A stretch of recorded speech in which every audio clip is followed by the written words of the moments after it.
This Lent, we're exploring who killed Jesus. Many people are convinced that they know the answers. But we've gathered 16 suspects as we retrace the events of Holy Week in this special 6-week podcast. With your help, we'll discover who really killed Jesus. This podcast is a production of ProgressiveChristianity.org and University Christian Church, San Diego.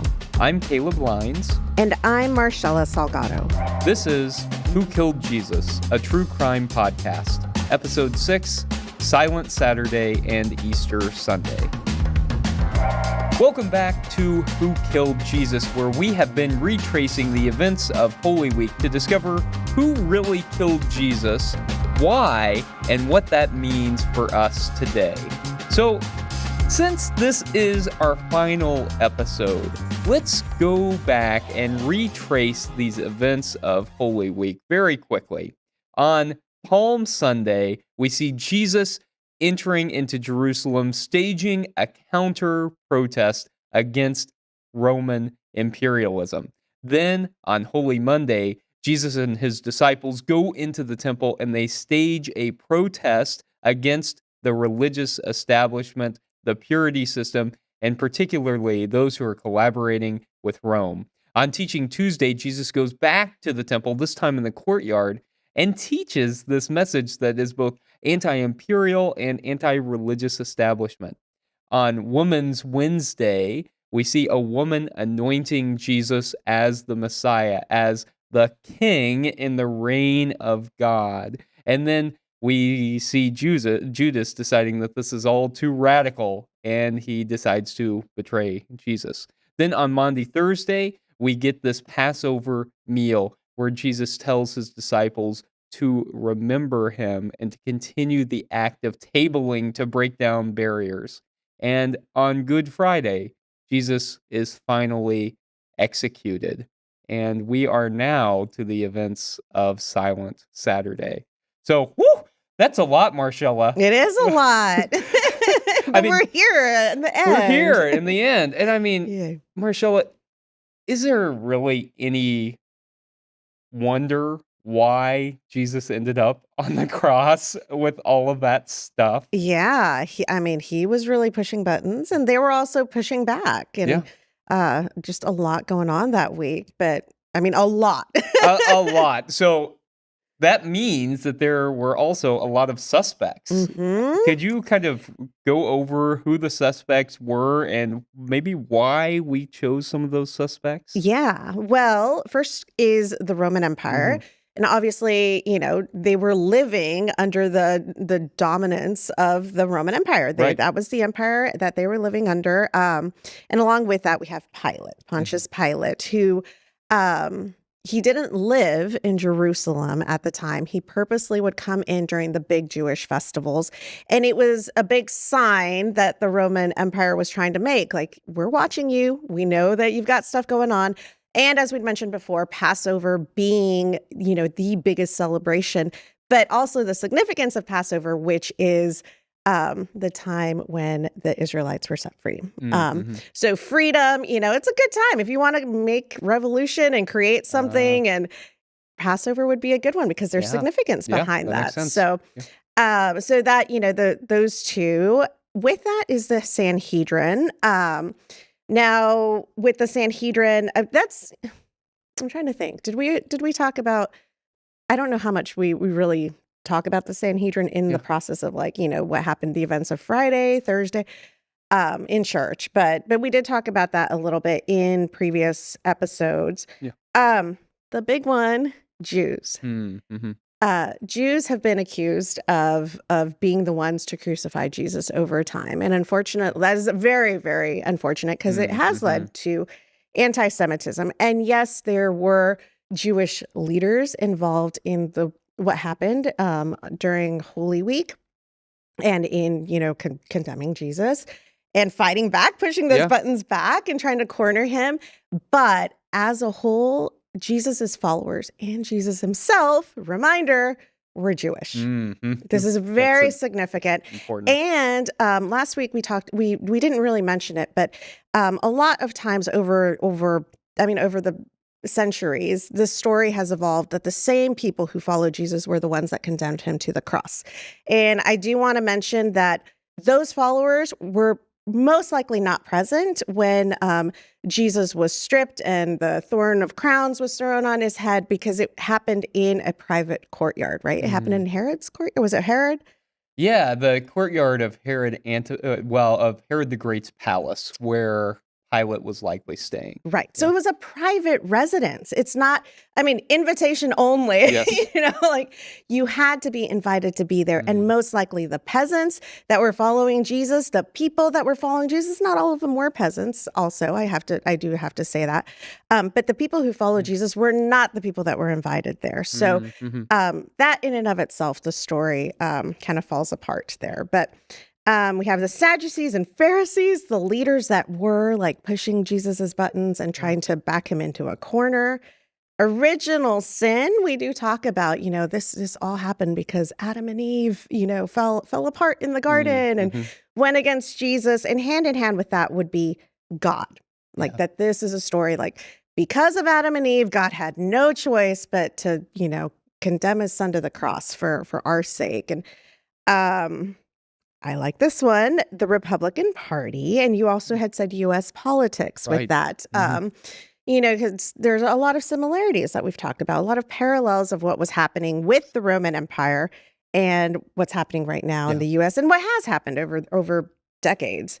Again, another one, my personal sin. This again ties back into God, right? Like I am just, I was born not good. And, my sin at the time, 18 months old.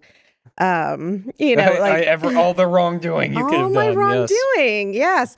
And because of that, Jesus had to die so that I can be saved from my personal sin. Courtney Love, that was thrown out there by someone near and dear to me the very first week when you asked, who killed Jesus. Just for the sake of my daughter and myself, we're just keeping Courtney Love on the radar. We want to reopen the Kurt Cobain case. Who killed Kurt Cobain? So that's the next podcast. That's the next podcast. I'm sure we can find some good theology in there. Of course, Judas betrays Jesus. He is the disciple that betrays Jesus, leads the Roman guards to Jesus so that they can arrest him. We all know the story of Judas. And with Judas comes greed. Judas wanted money or, the greed of the people. So greed. Next, Jesus's disciples. We don't hear about that as much. We hear that they deny him. But does that mean that they were complicit in what happened? That's a question. But the disciples, Caiaphas, again, a name that we don't hear very often. He's mentioned very, very quickly. And then last of all, the Roman emperor, the Roman emperor Tiberius. Yeah. So I think that goes hand in hand with the Roman Empire. Yeah. But within the Roman Empire, there were strategic figures. And, some may have washed their hands of it. Some may have said, whatever, y'all are being ridiculous, but go for it, so it's a lot. That is a lot. And so we did promise to land somewhere on who killed Jesus today. And so maybe we should eliminate suspects. Okay. Oh, I like that. And see who we're left with. Okay. So maybe we could start by eliminating Courtney Love. This one. Yeah. Reopen that case, Kurt Cobain. I'll let her go. Okay, we'll let her go on this one, and she can be the subject of a future podcast. Perfect. So I think, how do you feel about letting God off the hook for this one? That was going to be my next suggestion. I don't think God had anything to do with this. I don't think there was a greater plan. I think this book clearly states it, along with a lot of other, theological perspectives. This was not part of God's plan. I think that's good. And maybe tied into that are two other suspects, which are original sin and personal sin, that I think through the events of Holy Week, we can see pretty clearly that there was a series of events that led to Jesus's crucifixion. We also, I think, have talked pretty extensively about how this notion of Jesus as an atonement came later. That the whole doctrine of original sin came about 3 centuries later after Jesus' death. If Jesus were hanging on the cross and someone said, "Oh, thank you for dying for original sin, he wouldn't have known what that meant because that concept hadn't been invented yet. Right. So I think that one probably we can go ahead and cross out, along with personal sin. We saw last week that the whole notion of Jesus as atonement for our sins came along in the 11th century. So it would have been about a millennium before Jesus would have found out about that idea. Wow. So he wouldn't have known about that either. Yeah. So I think this whole notion that God killed Jesus for our sins is something that just is not historical. It just was a later theological development. So I think we can go ahead and take God off. Good. Who else would you like to eliminate? Let me see. Well, I think I was very clear earlier when I was talking about the Jews. Like, if we're talking about the Jews as a whole people, at the time, and unfortunately also through modern times, which, people still, like, that's where a lot of anti-Semitism happened. And an excuse also, for World War II was one of the many reasons, you killed Jesus. So I think Jews as a whole people. Yeah. That's very significant. And I think part of this is understanding biblical history and understanding that the Gospel of John, which is where a lot of the anti-Semitism comes from, comes because of the context in which that gospel was written, where the community 60 years after Jesus' crucifixion was beginning to leave the synagogue. And that's what all of that was about.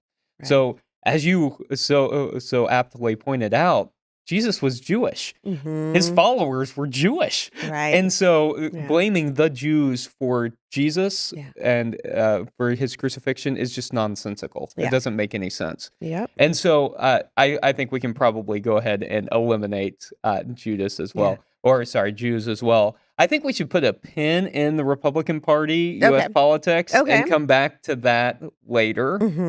But I think that they obviously didn't actually kill Jesus. Republicans did not exist. The U.S. did not exist. Right. But there's something there in terms of politics, probably that we can glean from. Yeah. Now, in terms of our remaining suspects, I think that there's something to be said for the remaining suspects here. Okay. I have a question. Yeah. Caiaphas. I was a little fascinated with him because it's not a name we hear so often. Yeah. What do you think about him as a suspect? I think that Caiaphas is part of the problem. And I think that's one thing that we really learn in walking through the events of the last week is that there were a lot of people who were involved because of the way domination systems are built. That domination systems are built to empower those who go along with imperialism. And so I think that's what we find through a lot of our remaining suspects. Right. So I think Caiaphas was a part of the collaborators with Rome. That there is no doubt that at the end of the day, it was imperialism that killed Jesus. But there were a lot of people who were involved in that. Right. Okay. And so Caiaphas was one of the local collaborators with Rome. He was complicit in Roman action. He was complicit in Roman oppression. And he was complicit because he wanted to stay in power, but also because he wanted to protect his people. Right. And he had a delicate balance that he had to achieve, which was to protect his people and also not offend the Roman Empire. Right. He was towing a fine line. He really was. And Jesus most likely appeared as not an easy one to hand over, but just, here, like, for the sake of my people and peace, like what they would consider peace. Here's something, I'll throw you a bone and I'll take care of it, Yeah. I think he was involved in that way. That in terms of complicity, I mean, some people got murdered by the Roman Empire, and it was a greater good kind of argument. Right. That that the people who were going to cause problems got crucified, and I think Caiaphas did probably try to protect the people he could and try to achieve a working balance with the Roman Empire. Yeah. I think Definitely.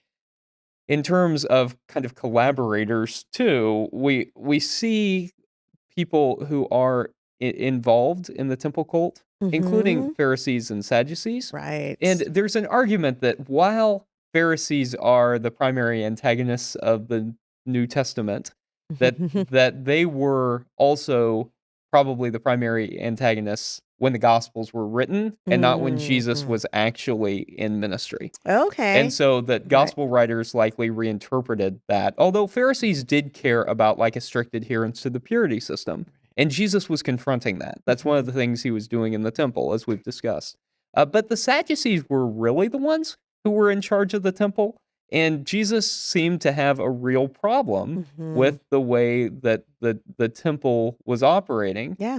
But I think primarily because they were collaborating with Rome. Right. And Right. so I don't think Pharisees and Sadducees get off the hook No. for this. Yes, I agree. And that's where, they were the Jewish leaders and Mhm. the religious leaders at the time. Um, so that's where, if we they definitely collaborated, I They think. And yes. they were the ones pushing buttons. They were the ones trying to back him into a corner. But also trying to do it in such a way that, they didn't ruffle his followers or other people's feathers too much, but also just kind of like, here you go, Yeah. just they were trying to back him into a corner. That's very clear on Teaching Tuesday. Yes, and they believed things that Jesus just wasn't comfortable with. Mm-hmm. That they really believed in the purity system and Right. Jesus really didn't. And so that was a disagreement that was a part of what happened during Jesus's ministry and Mm-hmm. during Holy Week. So I Mm-hmm. don't think the Pharisees and the Sadducees get off the hook.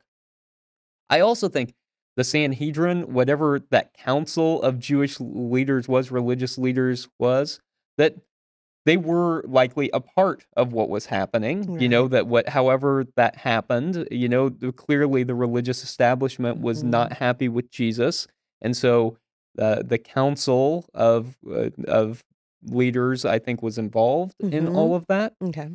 But a caveat to that is that they didn't decide to execute Jesus. Right. Right. As we've said before, if they had decided to execute Jesus, which Uh-huh. they could have, I mean, he Right. was staged a demonstration in the temple, right?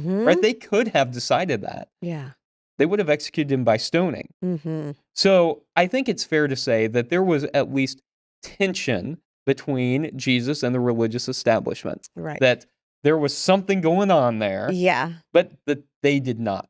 Right. They did not kill him. And I think just to emphasize that point, so stoning was Yeah. their method of Yes. execution, whereas the cross, as we've read and we know, was how the Roman Empire executed Jesus. So I think that is a very important point, that stoning wasn't Rome's way of killing.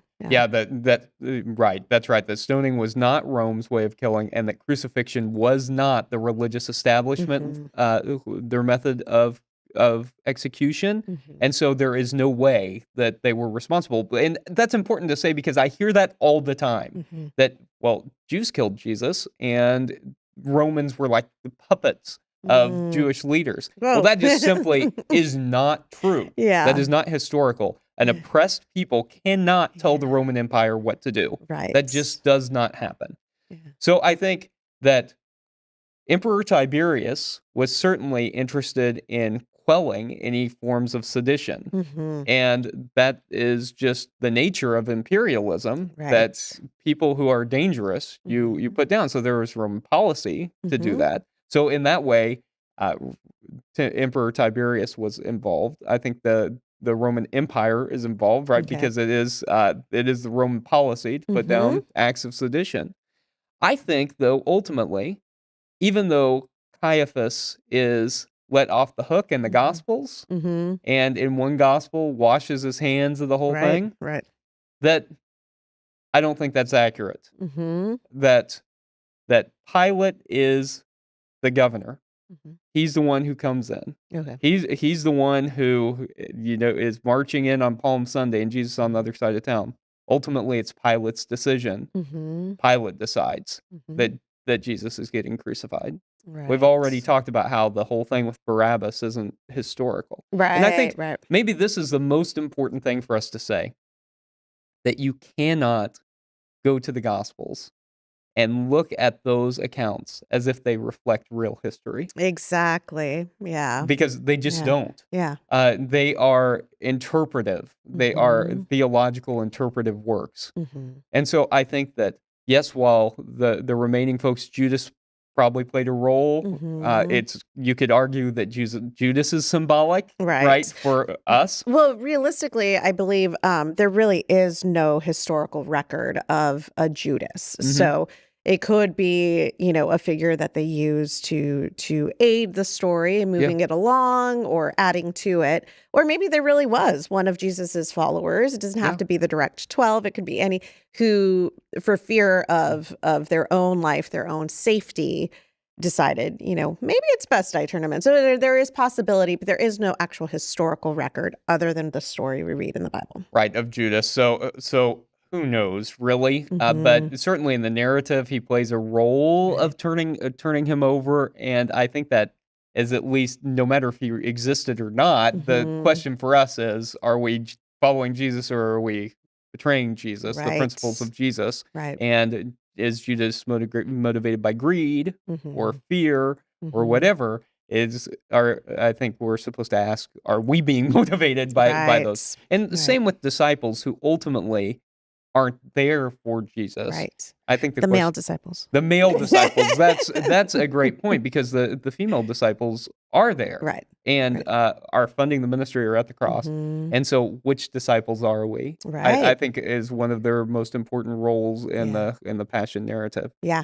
So I think. Tell me how you feel about this, Marshela. I think that if we have to say what really happened to Jesus, who really killed Jesus, that it's Pilate on behalf of the Roman Empire with the consent of the collaborators who are ultimately interested in keeping the peace between Rome and Judea and keeping their positions of power. What do you think about that? I think I agree. I agree. The story, I feel the way that they've walked us through it over the last week is very clear that it wasn't just one suspect, or suspect being the whole empire, Roman Empire. I do believe that there were multiple people who collaborated in it. Yeah. Okay, well, that's who killed Jesus. But I think a really significant question remains, Marshela, and that's, what does it mean? And I think what it means is answered by the events of Silent Saturday and Easter Sunday. So let's take a quick break, come back, and talk about what all of this means. Who Killed Jesus, a true crime podcast, is a special 6-week exploration of who really killed Jesus and why. This podcast is brought to you by ProgressiveChristianity.org, celebrating 30 years of reclaiming Jesus' original message of justice, peace, and liberation while proclaiming an intellectually honest Christianity. And University Christian Church, San Diego, an authentic, inclusive, and progressive congregation in the heart of San Diego's Hillcrest neighborhood that declares God's love for all people. Welcome back to Who Killed Jesus, where we are talking about what Jesus' death really means. And I think it's explained through the events of Silent Saturday and Easter Sunday. So, Marshela, Silent Saturday. Have you ever done much to observe Saturday in Holy Week? Easter egg hunts, getting ready for Easter. We're probably dyeing eggs. But no, church-wise, nothing. Haven't heard anything happening on Saturdays usually. Yeah. Maybe, I do appreciate, at our church, at University Christian Church, the prayer vigil continues during that time. And I do appreciate that. But it wasn't until I came here that anything ever happened on a Saturday. Now, you taught me a phrase a year or two ago, and that's tomb time. Oh, yes.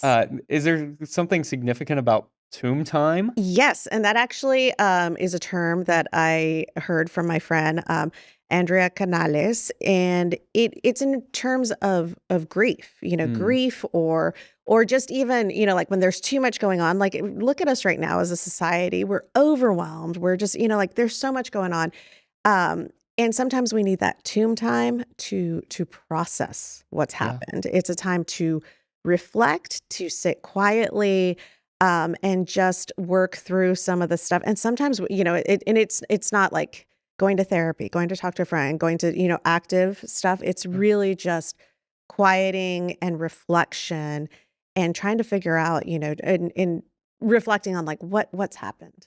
So I love that. Yeah. Especially now after going through the last week and really seeing all these events in order.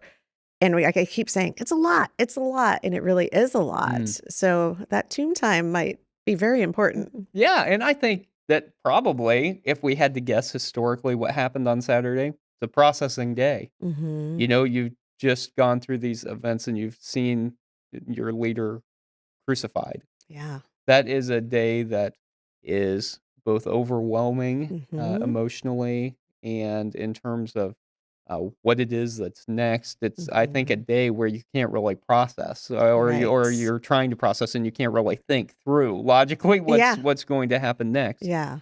And so I think it's implied that maybe that's what's happening on Saturday, that it is silent. And I think it's important to say that in the Gospel of Mark, there is literal silence. There is nothing about Saturday. So nothing about Saturday. Mark has really detailed the events of Holy Week, right? We've gotten a day-by-day recounting. Yeah. And there's nothing on Saturday. Yeah.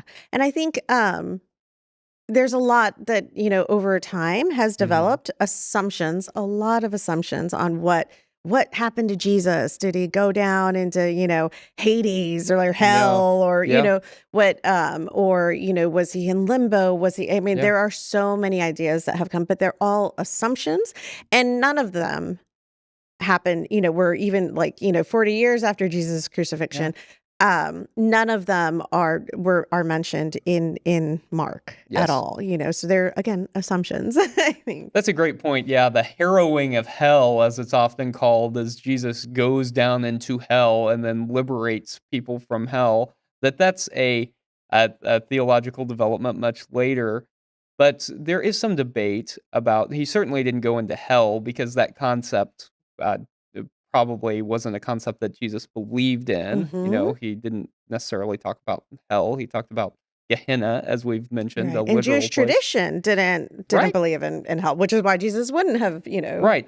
With the exception of there was a developing idea for people who had been exposed to some Hellenistic culture, but for by and large, right, people didn't believe in an afterlife, and they did believe in Sheol, which was just the place where dead souls were, but not like they were living or in mansions or pits of fire or either one, And so there's some debate about whether or not this theology of resurrection, of a mass resurrection, was something that came along earlier or later. Borg and Crossan seemed to think it was earlier. I don't actually think that's probably accurate. I think it was probably later. I don't see any evidence in the Gospel of Mark that Mark believed in that. I think the fact that he doesn't mention anything on Saturday is actually really significant because he's not theologizing about what any of that means. Right. It's just nothing. Right. I agree. And I think sometimes that's accurate, right? So sometimes it's just nothing. Right. And sometimes it's just grief and sadness. But the message I think that we get then is that that's not the last word. Yay! And so that brings us to Easter Sunday. The big day. The big day. Yeah. That most Christians, I'm not sure, really understand. I don't think so. Going back to how did you celebrate Easter? What did you think? What were you taught? What? Well, I remember Easter eggs as a kid. That was, and I would always get an Easter basket, and it had some fun stuff in it. So it was something to look forward to in the spring, but not quite like Christmas. I always looked at it as like, oh man, I wish it were Christmas on Easter. I think my kids too, the little one especially, he tries to, he's like, does the Easter Bunny accept letters? He's asked. Because I've noticed that the Easter Bunny is not bringing as good of presents as Santa is, and he needs some help. Yeah. Yeah, no, so, and then we would go to church, and it was all about resurrection and stuff, which was a word I didn't know, because that wasn't a word that we used in everyday life. And I didn't really understand what that meant. Right. Because there was always some intellectual discongruence with that. I didn't understand how it was that somebody could come back from the dead. That was something that I never understood. It never made sense to me. And so even though I grew up in a pretty progressive congregation, that was still kind of a part of the narrative because, in progressive churches, we still talk about he's risen, there's the resurrection, the empty tomb, Christ is back. Yeah. And I honestly would often leave Easter not quite knowing what it was or what I was supposed to think. Yeah. And so I knew it was a joyful day, that it was like a happy day, but I also didn't understand it. How about you? Same. The same thing. And I'll be honest and say the when it started to make a little bit more sense in terms of how I see resurrection now. Yeah. I don't know if you remember way back in the day, there was this claymation, Davy and Goliath. And so it was this little dog and this little boy, David. And it always aired Sunday mornings, I think, at least where we lived. I lived in Costa Rica at the time. And the Easter episode, Davy's grandma died. And so there's like sadness because she had died. And there was this parallel with the Jesus story. And somehow in there, and I don't know if this is really how the story went, but this is how I interpreted it as a child was, okay, like he's not going to see his grandma again. Jesus is alive, but they kind of equated it as like, the way that the grandma's always alive in this story, and that we have hope for that. I don't know that that's necessarily how the story went, but it made sense to me. And that's kind of what I held on to throughout middle school, high school, when I kept hearing like, Jesus is risen. Yes, he's alive. Like his body wasn't there in the tomb. Like he really physically resurrected. And it wasn't ever something I was really comfortable with. I felt like, I hate to say this, it's equating it like Santa. Like I knew Santa didn't exist, but the spirit of Santa existed to me. I always held on to that little Davy and Goliath story, and it started to make sense. But that's not at all what was celebrated at our church growing up. At least, that's not what the preacher would preach about. Right, right. Yeah. I think that Borg and Crossan give us a very helpful tool. I love how they explain this chapter. I really do. This is one of my favorite topics too. So it's great because they tell us to see it as a parable, and we were both talking about before this how meaningful that was to us. Because with a parable, you don't have to ask, did this factually happen? Right. You have to ask what the meaning is. Right. And then it doesn't matter where you land on this. If you believe in a literal resurrection, fine. If you don't believe in a literal resurrection, also fine. Yes. Because ultimately, the question is, what is this story trying to teach us? In the same way that the Good Samaritan. Yes. It's, I don't know a single Christian who ever says, well, was there actually a Samaritan? That didn't happen, so... That didn't happen. It's not we shouldn't valuable. pay attention to the story. Full disclosure, is one of the things that we need to watch in progressive Christianity is picking things apart so much that they no longer have meaning. Yeah. Or another way to say that is like not just deconstructing, but reconstructing something after that. And so I think that ultimately, whether you believe in a literal or a symbolic resurrection, the point is, what's it mean? Yeah. Are you comfortable with that idea of the resurrection? Yes, I am very comfortable with that. It took me a while also to get to that because I think I was, in the back of my mind, I'm like, why do these people believe in like an actual physical resurrection? It doesn't make sense. I probably wrote it, especially in my 20s, I'm like, that's so high and mighty with my ideas that I thought, this is ridiculous. Like, that cannot scientifically happen. So it did not happen, and have moved to a place where, you know what, it's okay. Like, it's okay that that they believe, if somebody does believe in a physical resurrection, there is power to that. But then the question that we get asked a lot, and we see this on the Progressive Christianity website or the Facebook page a lot, where people are like, well, then what's the point of Christianity if Jesus didn't die, A, for our sins, and B, if Jesus didn't physically, come alive again? What is the point of Christianity? And I think the point of Christianity is following Jesus. Regardless of what I think of a physical resurrection, I still find deep meaning in the story, in the parables, in all of Jesus's teaching, and what that means for me and for us as a church and as followers following Jesus into, carrying that cross. Like, they literally say, carry that cross, so the meaning is definitely important. That's really important, that you can do the same thing on both sides. They can either say, well, you know what? Yes, Jesus died and was literally resurrected, and if you don't believe that, then you're full of it. And you can do the same thing on the other side to say, well, no, there's absolutely no resurrection, and you can't believe in that. It's just illogical. And so I think that the parable idea helps us to get past that.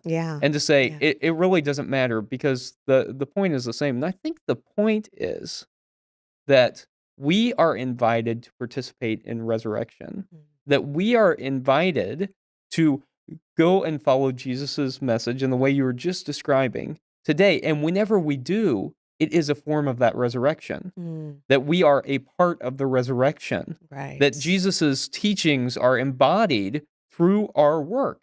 And it doesn't matter if you believe in a real physical resurrection or not, or a spiritual resurrection, or if you think it's all metaphor, that ultimately, at the end of the day, our calling is the exact same. And that is to go and follow the teachings of Jesus. I think the point of Holy Week is to ask us that question. Like, we find the path of Jesus. It begins on Palm Sunday, where people have to choose which parade they're going to go to. Are you going to march in the parade of imperialism, or are you going to march in the parade of peace through justice? And then, are you going to continue walking that path, even though it is the path that confronts the principalities and the powers, even though it is the path that has a real cost, and even though it is the path that ultimately leads to the cross? Which path are you going to walk? And I think that is the invitation of Holy Week, and I think it is the invitation of Easter. But I think Easter also then ultimately gives us hope, that without Easter, the story is empire wins. Always. The powers of this world win. And I think the message of Easter is, but that's not the way God wants it. And it doesn't have to be that way. I agree. And so I think that the original version of the Gospel of Mark, I actually really like. And so I understand why editors didn't want to keep it that way. The editors that came in the next century changed the ending of Mark by adding to it post-tomb stories, visions of Jesus. But the original ending ended with the woman running away scared. And I like that, because it is simply an open tomb. And it is, to me, an invitation to participate in the open tomb. And so I really love Mark's ending. It's my favorite. I like that. Of all the Easter stories, Mark is my favorite. Because we just get the empty tomb. We don't get any explanation of what it means.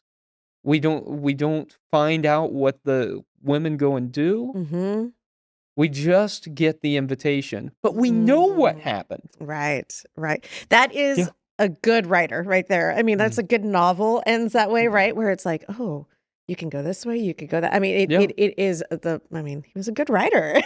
He was. But it leads us, to ask the question of ourselves. I really like that, the empty tomb. And whenever we realize, too, that Mark and Luke Matthew and Luke both use Mark as a source, that then we know that what they have after that, they added themselves, that they chose to add that in addition to what Mark had. And so they felt like they needed to give explanation, but that wasn't the way that Mark had chosen to end it. And so I like that invitation from the empty tomb. And I think that brings us back maybe to the thing we put a pin in earlier, which is U.S. politics and perhaps particularly the way that Trumpism has infected the United States and how religious nationalism has been on the rise globally, and what our invitation is as Jesus followers in response to that.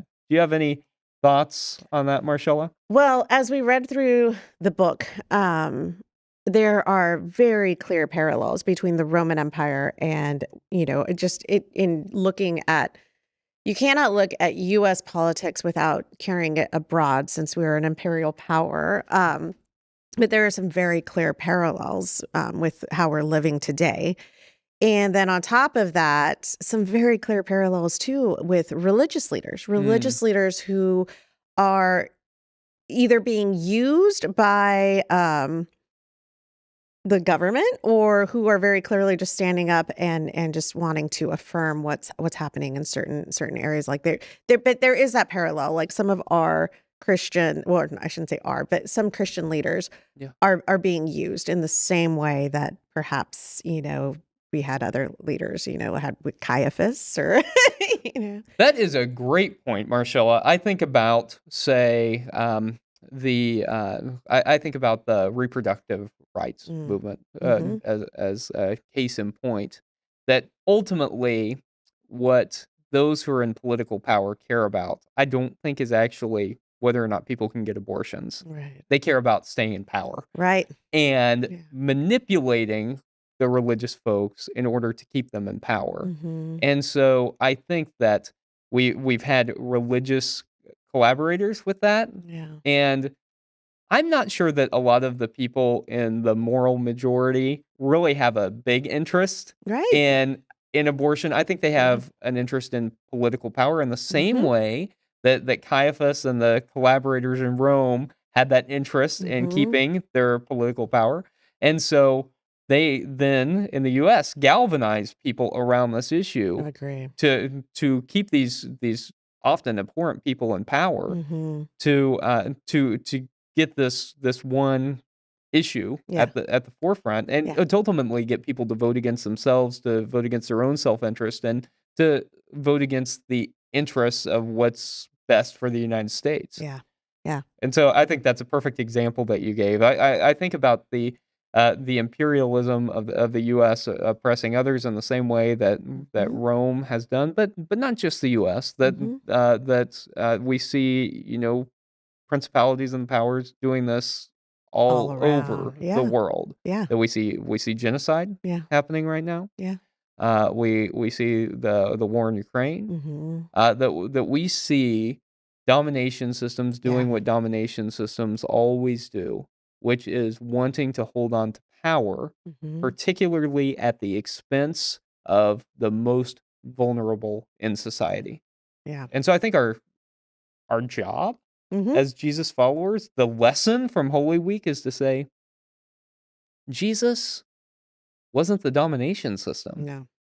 Even if we find ourselves participating in the domination system, and it's not like we can help that in a lot of ways, but Jesus wasn't a part of the domination system.